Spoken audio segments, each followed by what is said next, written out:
purpose of this tutorial is part 2 to create the actual blog post today. So there's some features within the blog post that I'd like you to include regularly in your posting to the blog for right now and for the rest of the school year. So what I did here is I just copied and pasted. It's the same blog that I just created in the sample account, but I just copied a blog that I created for my 10th grade students the other day. And I want you to see a little bit about what this looks like for you. So, obviously you just have your regular text. You place links within it by highlighting a section of the text, clicking the link button, and then entering the URL or pasting the URL there. I always open this link to a new window, and that's just because that way people always have a way of coming back to your post. That results in me having several tabs open all the time, but it makes sure that your readers, as they're reading your blog, they don't lose you and your method of reaching them. Anyway, so that's how this link was made.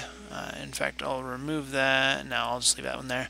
I am asking that you include, so for this assignment I'm asking that you include 2 links at least. One link was to background information about the author, and the second link was dealing with context of the novel of Mice and Men. Okay, sorry, the author of the quote and then the context of Mice and Men. Then I would encourage you to use images, and so here's how you do an image. I'm going to just go ahead and put one down here at the bottom. I'll delete it later. So you click on the image link. Now it's nice because they give you all these options of sources for this. You could upload something from your computer, for instance. If you have some through these other means, you can. I could go from my phone, whatever, but I'm going to go from URL. Now what I did here is I just went to Gmail or to Google, and I Googled an image, and notice that within that I limit it by images that are labeled for reuse. Now, because if I did it down here, one of these ones, that means it would require that I have permission from them to use it, for instance, and so for reuse, that just makes it clear that there's no problems with any copyright issues. Anyways, so I like to do with modification, just so I can, if I need to, I can always change the image slightly. So I found this image and I wanted to use it, so I'd go here, I'd click view the image, and it gives me the URL right there. I'm just going to copy that with Control-C and come back to my blog and Control-V, and it'll pop up right there. Select it and add it, and there's my image. Okay, so I can resize it as I want to. I can right here I could move where it's at on the page, which is nice. I could select other properties. I could just get rid of it.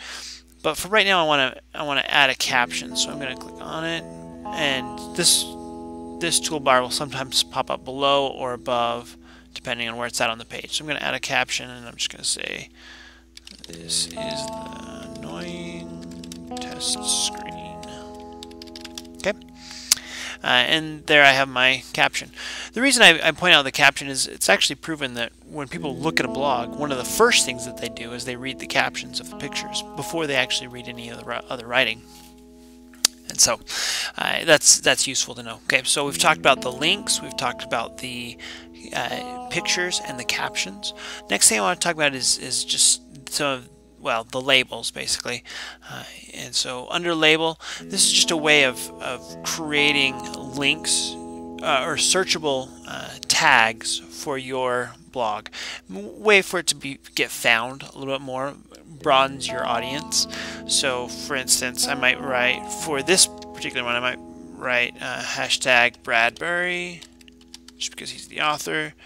I do commas between them, so comma, and then I'll do hashtag, hashtag 451, comma, hashtag literature, comma, hashtag, let's see,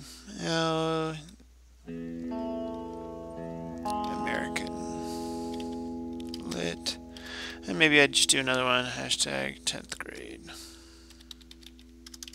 Okay, so again, that just makes it so people can search for that hashtag, and it would pop up on the searches through Twitter and through various means, if I linked it to Twitter anyways.